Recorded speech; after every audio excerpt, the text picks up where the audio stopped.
I'm pretty well known for my bad jokes, so of course my title had to be a bad joke too. It's a play on distributed systems, but Sys Teams. Anyway, thank you, Connie, for that introduction. I'm Sri Ray. I work for Fastly. That is my full government name there. If you can pronounce that, I have a gift for you at the end of the talk. So who am I? Just to lay out some credentials, I'm an immigrant with too many roots around the world. Kind of call myself a world citizen. Currently at Fastly, I'm an SRE on the platform engineering team. While not working, I like to travel, eat ice cream, and drink lots and lots of coffee. If you want to follow me on most of the social media things, that's my handle right there. I've also worked remotely for the past 8 years, which is pretty much all of my professional life. I actually don't know what it is to be in an office. I've tried going into these things called offices, but yeah. I've worked in large as well as small teams, sometimes in the same city as the team, across the country, across the planet, and also at times while I'm flying, which is pretty amazing that we have internet connectivity on planes these days. I was actually on my way over here. I was able to stream in 1080p a YouTube video while on an airplane, which completely blew my mind. I didn't even care what I was watching. I was like, this is amazing. Real quick, who is Fastly? So we're an edge cloud platform. We try to get the customer's applications as close to the edge as possible. And we have about 65 points of presence around the world as of March 31st, 2019. So this is a quick agenda of what we're going to talk about. So let's dive in. So this is a super oversimplified, kind of cartoony representation of what a distributed system is. The folks before this talk, the Facebook talk, gave a way better explanation, but this will suffice for this talk. So you kind of had, for a long time, you had this trend where you have one server and you crammed everything on there, right? From your web server, your MySQL, your databases, your caching, and what have you, and your little cron job that did whatever you needed to do. And then over time, we realized that that wasn't a scalable model. So we started breaking things out. And if someone asked me, how would you break out a system with no knowledge of it, this is probably what I would come up with. I know there's someone in the back who's like, the cache layer shouldn't be talking to the web servers, or rather the database shouldn't be talking to the web servers, but I drew this really late at night and didn't feel like correcting it, so bear with me. So when you take a distributed system and then distribute it around the world, you have a globally distributed system. So this is a pretty good representation of what that might be, and obviously the benefits are if you lose one of those, the others can take over and so on and so forth. This is Fastly's representation of POPs around the world. The green ones are where we have POPs, the blue ones are where we have multiple POPs, and the red ones are where the planned POPs are.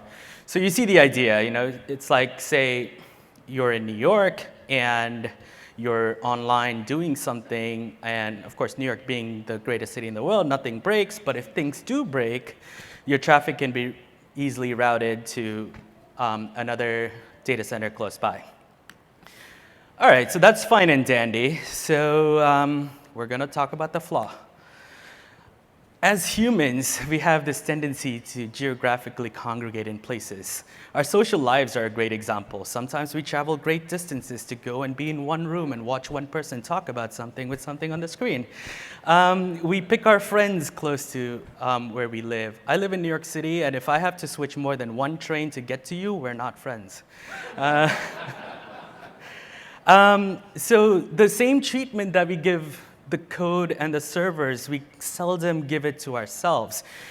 And this kind of goes, it's nobody's fault, really. That's just how we are as humans. We like the congregations. But the truth is, talent knows no geopolitical borders. I mean, just because you were born in a certain place doesn't determine the level of talent you have or the level of knowledge you have about a certain thing, or just in general who you are. So what is the possible solution to that? Well, hire globally, hire everywhere, and let talent and commitment be the driver, not someone's chance of where they were born. It's pretty simple, right? So that should be the end of this talk, because you all go home and do that. But we all know it's not that easy. So I'm going to dive into some key areas to prep in building this mythical distributed team that is entirely possible with a few things that you can address. So how do you prep for this distributed remote-friendly team? Tools. The tools we use every day are really important in the way we do our work, but also the tools we pick and the approaches we take really determine how inclusive you can be to a distributed team. For example, yes, you can run your own Git server on a one-use server somewhere, and you'll have all the command line tools available, but there are solutions available out there that make that process a little more inclusive and a little more social. Another example is, we are pretty heavily into real-time chat apps these days. I mean, let's face it, I keep in touch with most of my colleagues using, one of the chat apps like Slack or whatever it is. But while the tool is right, it's also something to keep in mind is it also doesn't allow for asynchronous participation. So what does that mean? Let's say I'm talking to someone, currently who's in the same time zone, and we have a colleague who's in New Zealand. There's no way that my colleague in New Zealand is going to be online at the same time, and so we have this conversation in Slack, and we're done and dusted, we go home. And there's no way for my colleague in New Zealand to wake up and participate in it without going back and reading the entire thing and all the banter, and then coming back and saying, hey, can we talk about this again? So in those cases, it's actually better to do that over email, where you make these larger participations to be more inclusive of everyone around you. Find tools that allow continued participation is the key there. Communication.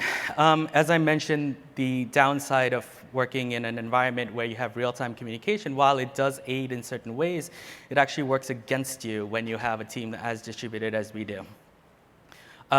So one of the things I always try to tell the team is, hey, this seems like a pretty important conversation and a pretty important decision we're trying to make. Maybe we should email this out so other people can participate later. We are online. You may be, if you're in an office and you're walking around and you see your colleague and you talk about something, it's fairly common for people to come back to Slack and say things like, from offline, we decided this. Don't do that, because as soon as you do that, you're automatically excluding everyone else who was, one, not in that conversation, and two, who are not geographically present in the same area. Of course, ice cream is amazing. There's nothing to debate about that. Cultural differences. This is one thing that comes up over and over and over again. Cultural differences are real.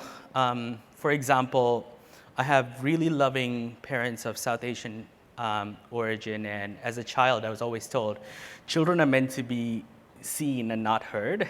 And as a result, I seldom take the initiative to say something, even if I do really want to say something. And so those are little differences that we can do a better job of catering to. And one of the things, since I always face that, I'm always conscious about when I'm in a meeting saying things like, if someone is overly quiet, it's like, hey, what do you think about this? Or hey, do you have something to say? Just doing those little things. An example of that would be, we all know people are always a little shy to ask questions at conferences, and this talk does have a large Q&A section at the back end. So to be more inclusive to the people who are shy, that is a live link where you can go and ask questions for later. I'll leave that up for another quick second.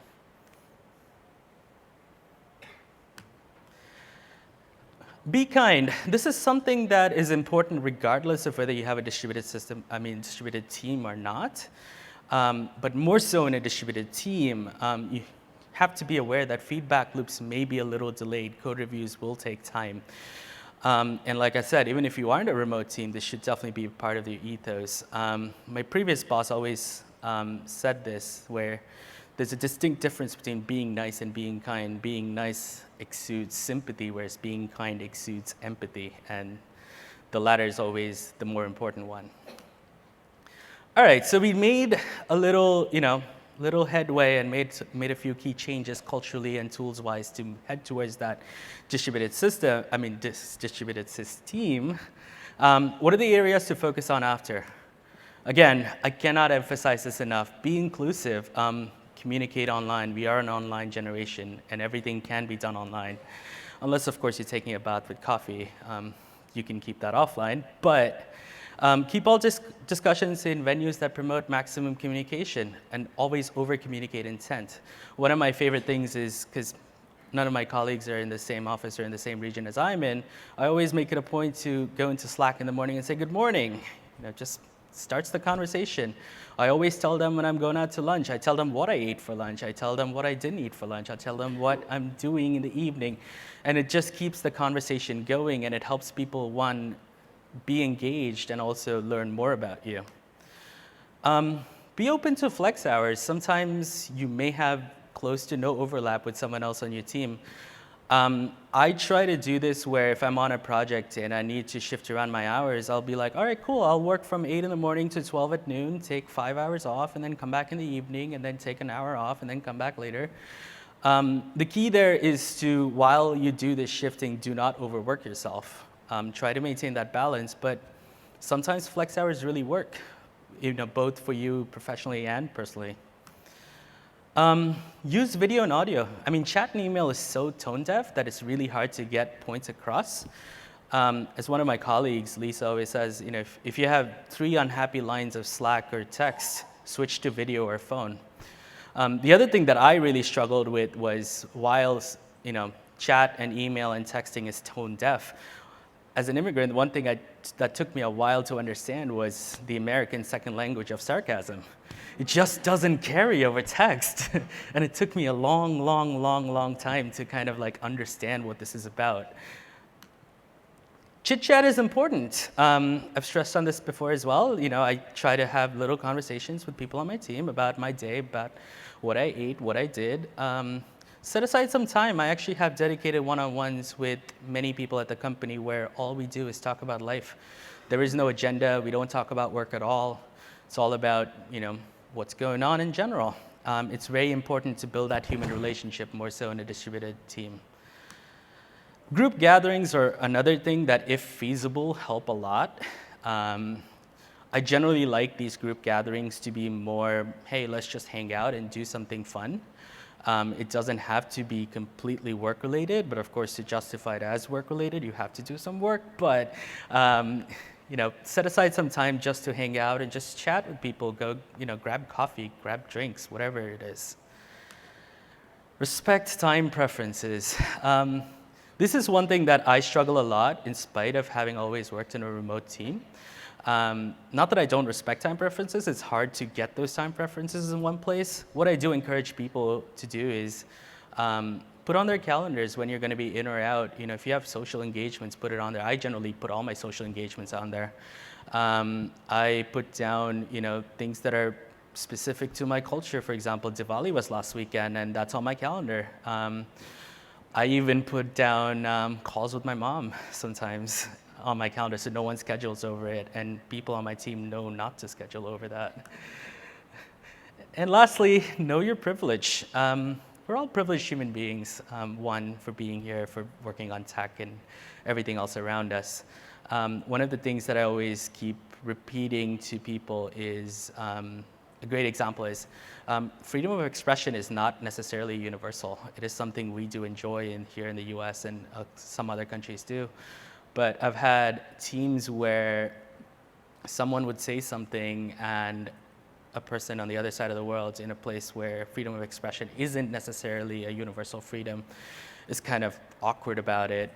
Know your privileges there. Know what freedoms you have that someone else on the other side of the world may not have. Another thing to keep in mind is hierarchies are real, especially in Asian countries. Someone on a team would never question someone higher than them in the hierarchy of the organization. Whereas we generally here are more used to doing that and questioning people and intents and things like that. So the rewards. I don't really need to dive into these rewards. These should be pretty apparent. What do you get when you have a distributed team? You have global coverage. It means you have around the clock, follow the sun coverage around the world.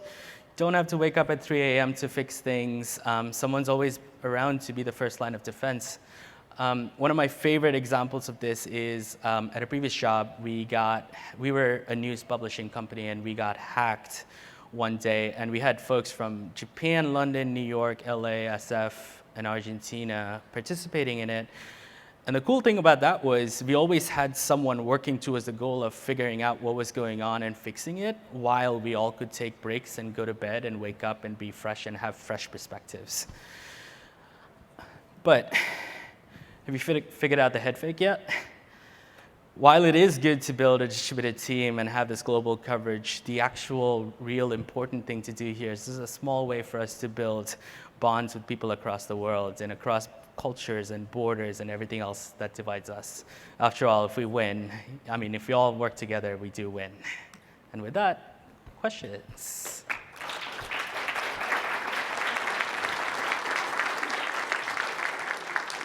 Thank you, Shri. And just before we start, can you give us that bit.ly again? Oh, totally. Let me try to back up through Those of you who have questions, as usual, please use the microphone, or if for some reason you cannot reach the microphone, just put your hand up and I will bring one to you.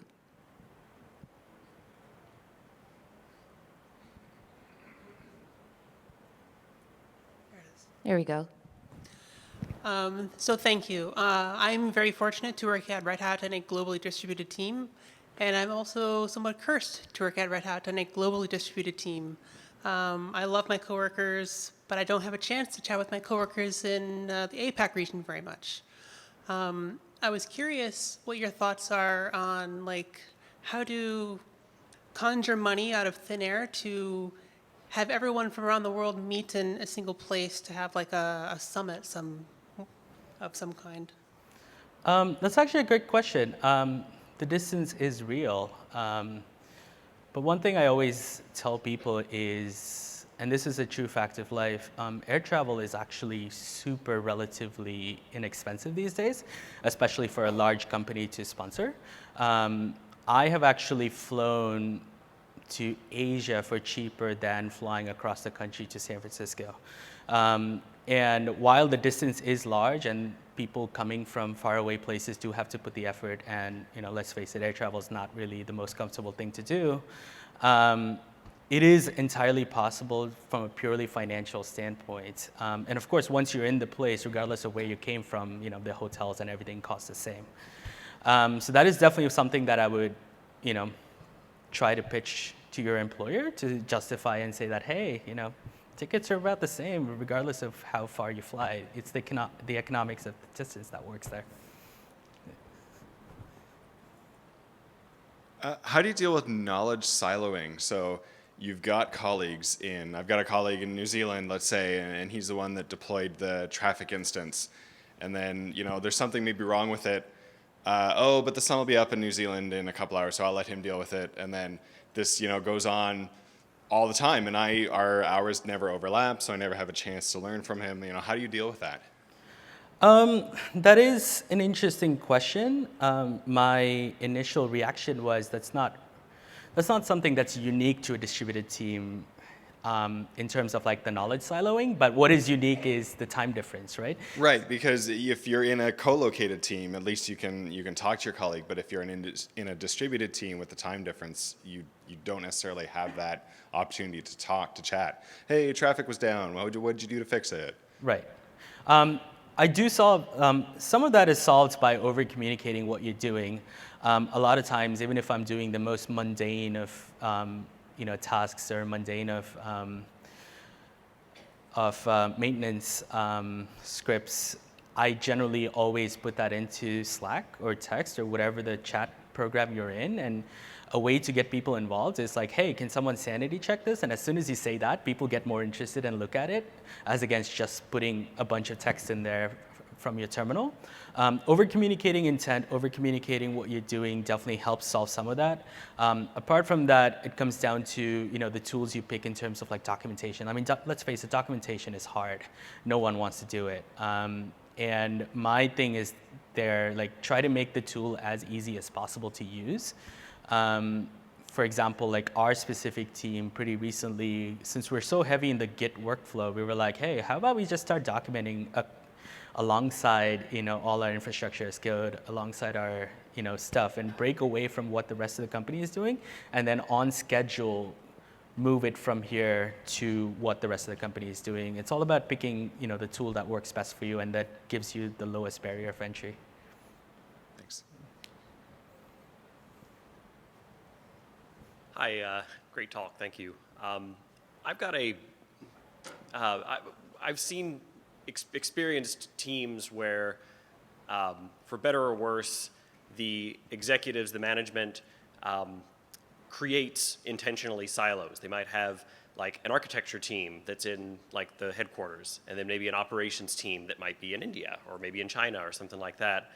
And I've experienced when you have those role separations, we're all on the same team, but we're geographically separated and our roles within the team are separated, and it tends to create friction between those teams because in particular you often find like the remote team that isn't at the headquarters, for example, feels less than. They feel like they're not getting the opportunities that maybe the other team is getting because they're not at the headquarters. They're not getting to participate in these same discussions. They're not getting to participate in architecture because that's not part of their role, for example.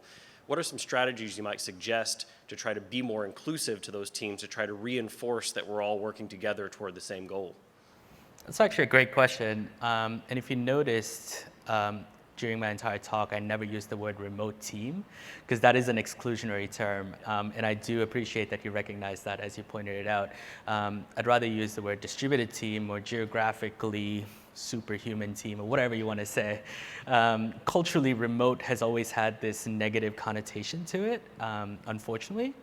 So to answer your question, some of the strategies that I've seen work well in the past, especially when there are teams with like overlapping responsibilities, and then there's a little bit of friction of, oh, they did that and we did this, is constantly reminding everybody that you're all part of the same team towards the same goal, and no matter what the other team does shouldn't be seen as, oh, they did that. Like when you start using language like they did this or they blah, blah, blah, I always try to stop myself and say, no, we, And as soon as you set that baseline of the culture of it's we as against them or they, that already helps iron out the first level of that, which is accepting the fact that it happened. And then, you get to actually solve the technical problems over that.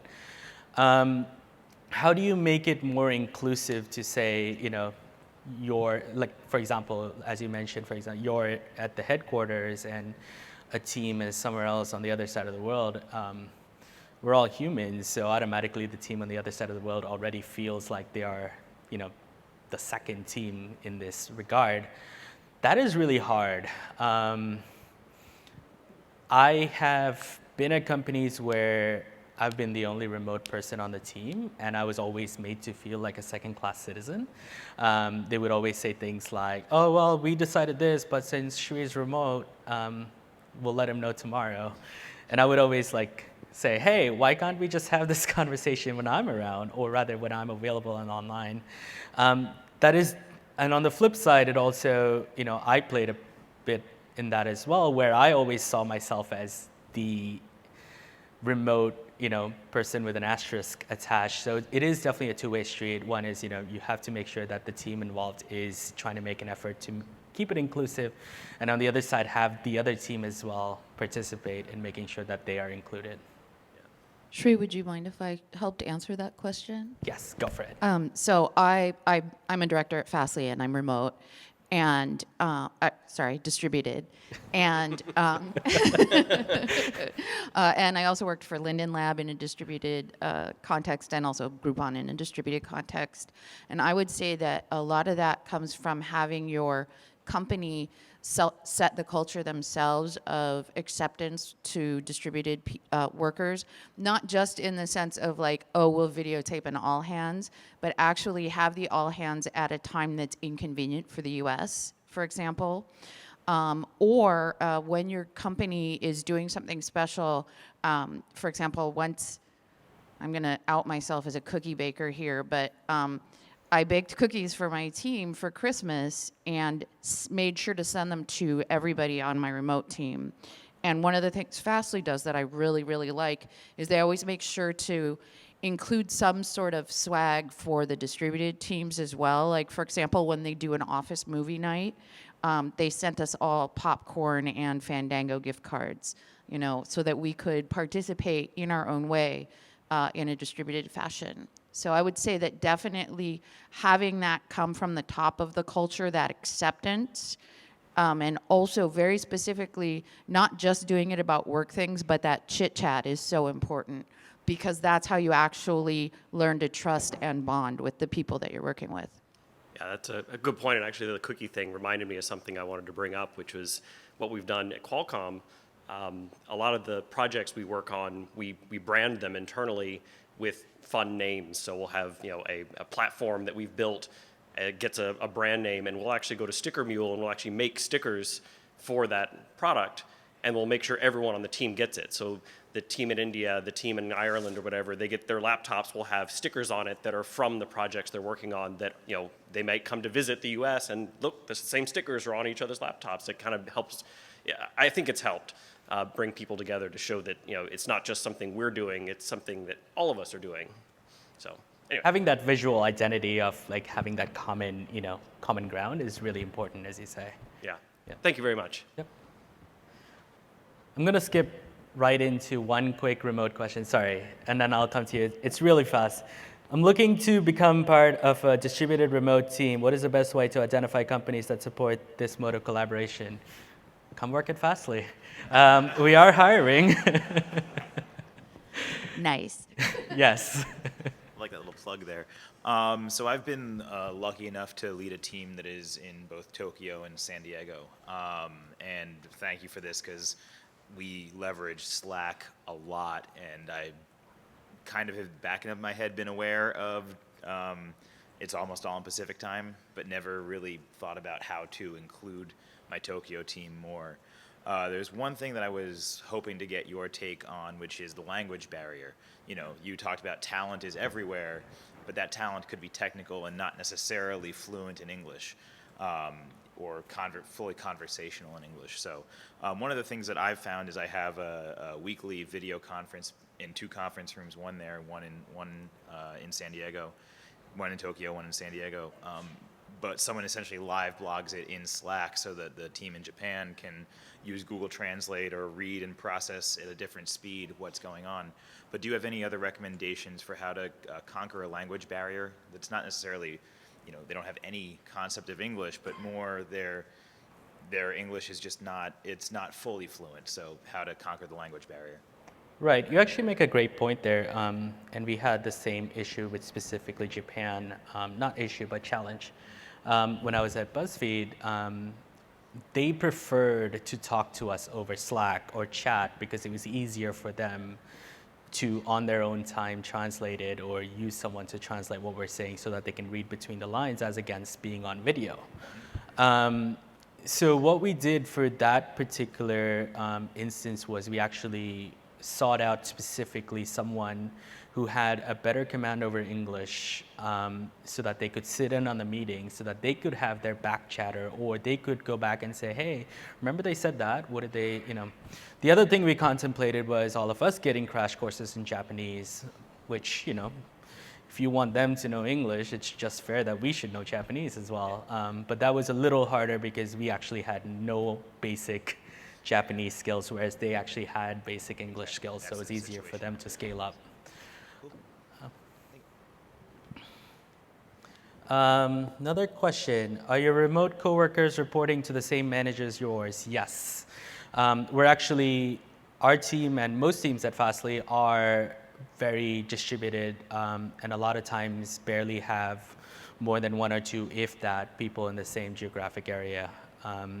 So for example, my manager is based in Seattle, I'm based in New York, a colleague is based in Uruguay, we have 2 people in New Zealand, 1 person in San Francisco and 1 person in Boston. So we're pretty well distributed, and actually when we hired the manager, one of the things that I specifically wanted was I didn't want any one person to have the unfair advantage of having the manager local, so we actually made sure that we gave importance to making sure the team stayed distributed.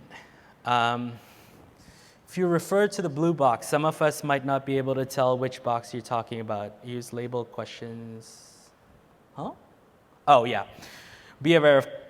So the comment is, be aware of colorblindness. If you refer to the blue box, some of us may not be able to tell which box you're talking about. Use labels questions. Some people with social anxiety, those that would use this instead of going to the mic, or people who want to work remotely may not do well with video or voice. Any suggestions for communicating to that team member so they give a little slack? I think we addressed this with one of the other gentlemen's questions where, yes, there are instances where people are not comfortable getting on video, people are not, maybe not fluent enough in the language and they feel self-conscious about it. I have a genuine feeling that there is no one in this world is not fluent enough in a language in order to communicate to another human being. I mean, if there's an intent and a desire to communicate, that will happen.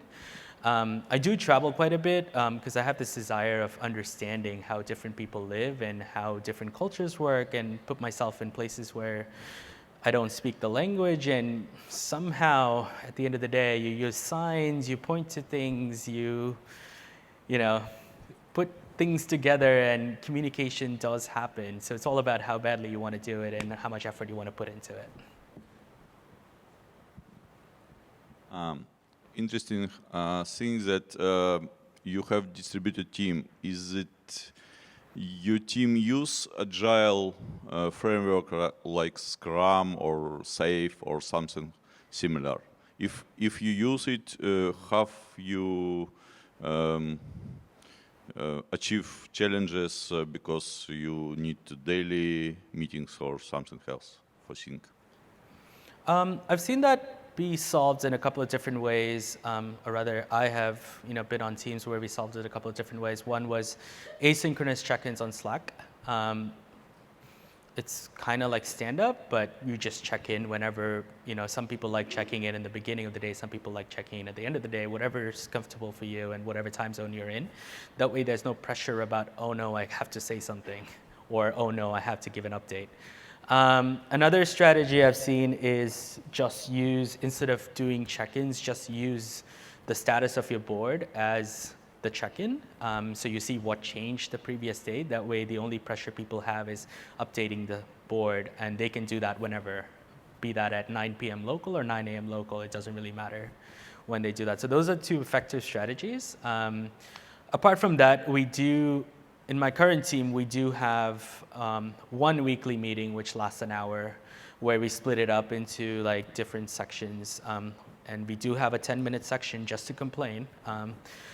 It is a little inconvenient given the spread of time zones we have for some people, but that is something that we have accepted as a team. Like New Zealand is like, okay, we'll wake up at 7 a.m. on one day just for y'all. And San Francisco is like, all right, we'll stay late one day. So a few, I wouldn't say sacrifices, but I guess sacrifices at the end of the day to get the team together at least once a week helps a lot.